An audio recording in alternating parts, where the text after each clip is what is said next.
Greetings to my select viewers of my YouTube channel, Writer Sandhanam Speaks.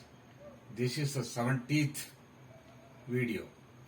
Today is the birthday, 152nd birth anniversary of our father of the nation, Mahatma Gandhi. It is also a birthday of his true disciple, Lal Bahadur Shastri, who was our Prime Minister. But today, I am going to speak exclusively on Mahatma Gandhi. I had already spoken in Tamil in 2 videos earlier. This English speech covers a wide spectrum of Gandhi's personality. Since he is no more confined to India and has occupied the world stage, it is better I speak in English for the world audience. The topic is, that is the title, M.K. Gandhi, a saint or a statesman, by M.K. Sandhanam. A kind of an inquiry. It is said, while a politician thinks of next election, the statesman thinks of next generation. But Mohandas Karamchand Gandhi, endearingly called Mahatma Gandhi by the poet Rabindranath Tagore, and later on as the father of the nation by Gandhi's heir Jawaharlal Nehru, from my point of view, is more than a statesman. Leaders of yesteryears like George Washington, Abraham Lincoln, and Winston Churchill, or our national leaders like Nehru and Rajaji, might qualify to be statesmen. But the same could not be said of Gandhiji. I am tempted to call him at the most a spiritual statesman, though I may be wrong, as he played many roles unlike anybody else in human history. Gandhiji escapes all descriptions like the Upanishads Brahman. But Brahman, too, he is not. While the whole country looked up to Gandhi for national freedom, he in turn looked up to Brahman, the ultimate, for his salvation. He went on consulting his conscience before he took momentous decisions like Salt Satyagraha, Quit India movement.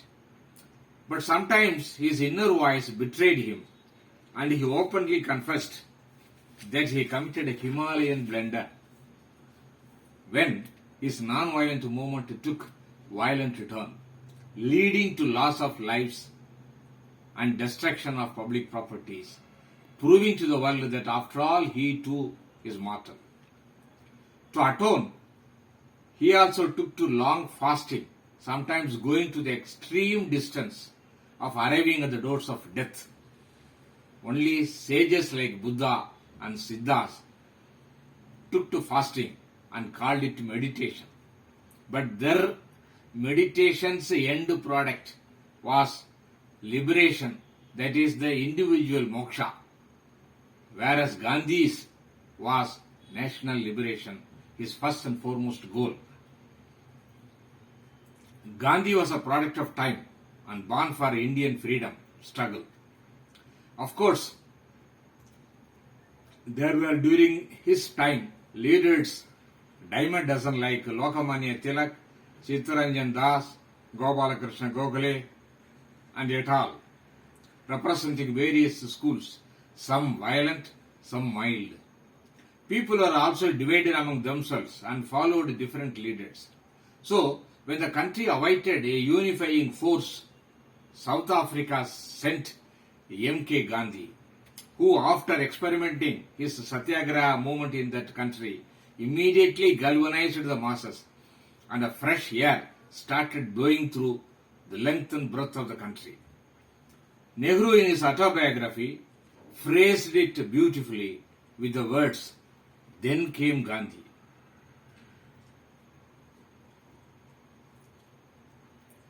Gandhi with his steely voice and deceptively mild manners, could not be ignored by the mighty British. How could one ignore a person who said, "Beat me as you like and put me in jail as you please, but give me my freedom"? He led by example, being the first to court arrest and the last to get out of it. Had he been a mere leader like any other, by now he would have been confined to history books, and the nation would have confined itself by saluting him on his birth and death anniversaries, by garlanding his statue and placing wreaths at his samadhi, besides mouthing some formal flattery. But even today, after his passing away 73 years ago, he refuses to die. As he lived, gave instruction, led by example, beyond freedom struggle.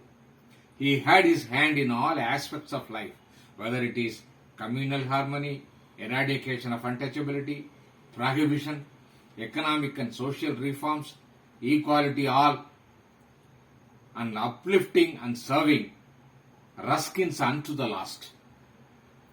That is, wiping away every tear from every eye, a field where even sages failed.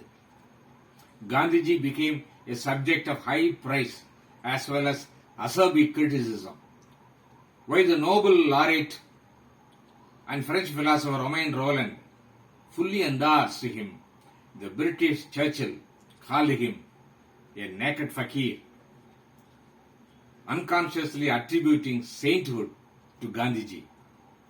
Now coming to my topic, whether Gandhiji is a saint or a statesman, I have to explain the fact with examples and quote Gandhiji's own words at the end, which is a kind of a confession. Whenever one thinks of Gandhiji, the half-clad, lean body with a stick in his hand and his toothless, spectacled face appears, forcing people to think that a Hindu saint has wrongly strayed into this polluted political path. Some cynic also thought this sannyasi and India attaining freedom might occupy the top post and become a Rajashri like Janaka, enjoying the pleasures of both the world. But that was not to be, and Gandhiji proved them all wrong. When India awoke to life and freedom on 15th August 1947, Gandhiji was in Bengal's remote Navakhali village, bringing about communal harmony, stopping the Holocaust between Hindus and Muslims. Hardly after 5 months' gap of India achieving freedom, he fell to the bullet of an assassin at the New Delhi Birla House during the prayer time, with Hey Ram on his lips.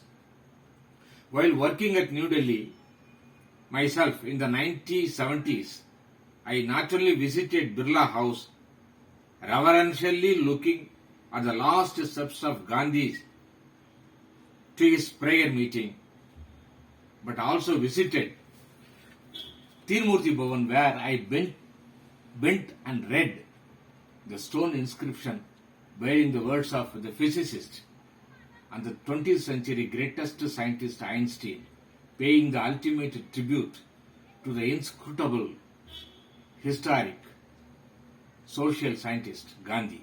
It read, I quote, "Coming generations will scarce believe that such a one as this in flesh and blood ever walked upon this earth." Quotation ends.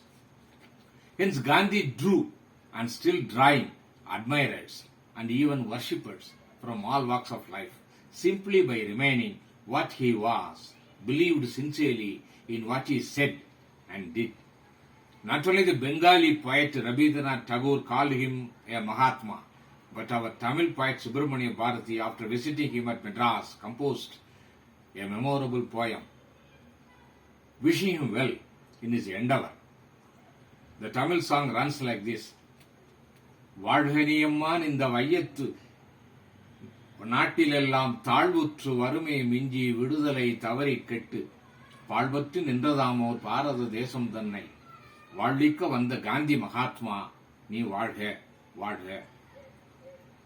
அடிமை வாழ்வு அகன்று இந்நாட்டார் விடுதலை ஆர்ந்து செல்வம் குடிமையில் உயர்வு கல்வி ஞானமும் கூடி ஓங்கி படிமிசை தலைமை எய்தும் படிக்கொரு சூழ்ச்சி செய்தாய் முடிவிலா கீர்த்தி பெற்றாய் புவிக்குள்ளே முதன்மையுற்றாய். In one of his above sentences in this poem, besides praising the untiring effort to free his people from the foreign yoke, the poet Bharati says that Gandhi worked out his strategy subtly at every stage towards attaining freedom, confirming that he was a wily statesman when dealing with his sophisticated enemy. As mentioned in my earlier YouTube videos, this M.K. Gandhi, an extraordinary historical figure, touched the nerve of this very ordinary citizen, M.K. Santhanam, when I had the fortune of editing more than 2,000 pages from the collected works of Mahatma Gandhi during the time of its reprint in 1990s. I was then the editor of Publications Division of INB Ministry, New Delhi. Through these passages, Gandhi, I felt, was introduced to me in person, and I came to hear his inner voice in these sentences. In one of his statements, he said that, I quote, "If I were to be reborn, I would wish to be reborn as a Harijan and feel that pain." Quotation ends. This above sentence solves my question, the topic of my talk. Gandhiji had some ego still left in him, while a saint or a sage becomes a Jivan Mukta, like Ramana Maharshi, where his ego is burnt once and for all. In fact, it is a sine qua non that is absolutely necessary to be a saint. Both these two loinclothed persons had admiration for each other. I had seen Gandhi's photo hanging in the room of Ramana in Tiruvannamalai. Ramana became a saint and a sage while living. But Gandhi aspired to be a saint, but narrowly missed it. The following confessional statement by Gandhiji says it all. I quote, "While commenting on me, people say that a saint has taken to politics. But the truth is the other way about. A politician trying to become a saint. I only wish that the greatest personality of 20th century, Gandhiji, who freed the people of India and sowed the seeds for this country to become the biggest democracy in the world, by now would have been reborn, a fakir in his last birth, and this time liberated himself from the slavery of rebirth cycle and become a Jivan Mukta." I also join Subramania Bharati in wishing Gandhiji on his birthday, Valgani Amman, long live, O the great. Thank you.